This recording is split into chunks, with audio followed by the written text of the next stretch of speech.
there, how are you doing? My name is Angel and I like all things that are mysterious.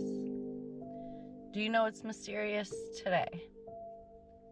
Why some kids don't come home from school alive. Or why some parents have to bury their kids instead of putting them to bed. Let's talk about this. Before bullies had smartphones, before they had hallways and bus stops, they had power. They had systems. And if we go all the way back, we'll see something dark and chilling.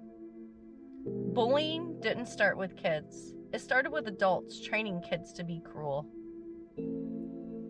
In ancient Sparta, young boys were taken from their families and placed into the agorge. Sure, I said it wrong. A military boot camp disguised as education. They were starved, beaten, and forced to fight each other.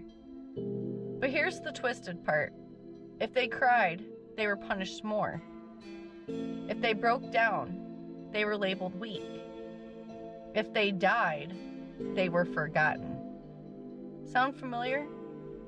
Because in modern schools, it's the same psychological warfare, just dressed in uniforms and hidden behind lockers.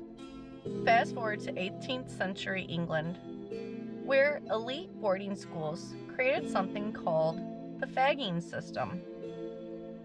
No, not a slur, a real term.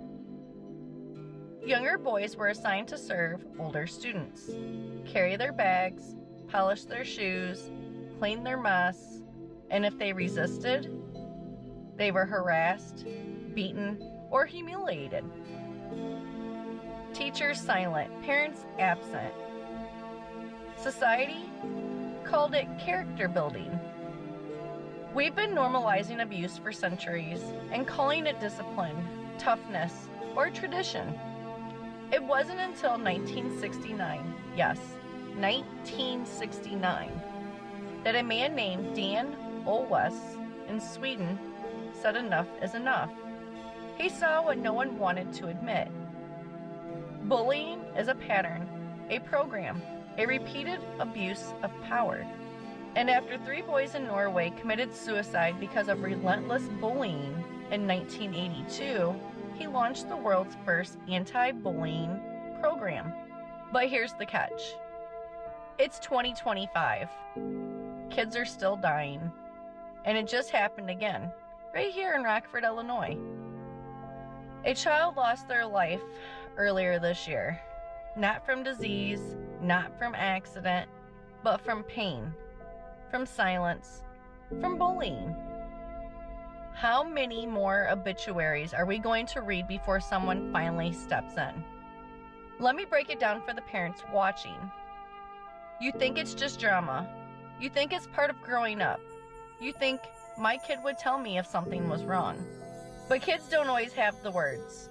They don't always feel safe enough to speak. And by the time the signs show, it's already too late. This isn't just emotional pain. It's brain chemistry, trauma responses, isolation, and shame. When a kid ends their life, it's not because they're weak. It's because nobody saw them suffering until they were gone. Now bullying isn't just face-to-face. It's digital. It's constant. It's Snapchats and group chats. It's secret Instagram pages and anonymous messages. And the new bullies? They're not just students. They're teachers who pick favorites, administrators who turn a blind eye, even parents who raise their kids to be cruel and call it confidence. We've created a culture where empathy is weakness and silence is survival. So let me say this loud for the people in the back. Bullying is not a phase. It's not a joke. It's not kids being kids. It's a killer.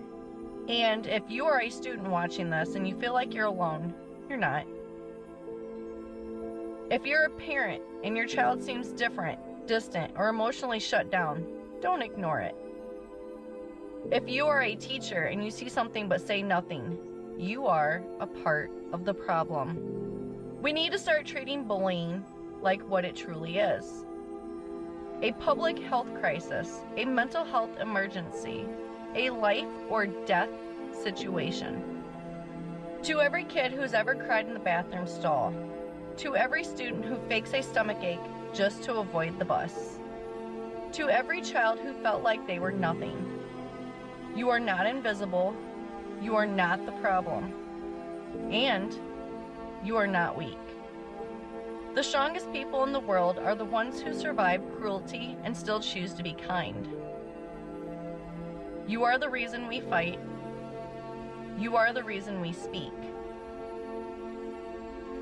You are the reason we demand change. And on that note, if you liked this video, go ahead and give me a thumbs up. If you would like to see more videos like this, please subscribe. And as always, I really do appreciate you for watching my video. I hope you have a really good day. And just remember, a small act of kindness goes a long way, because you really don't know what somebody else is going through. Have a good one. Bye.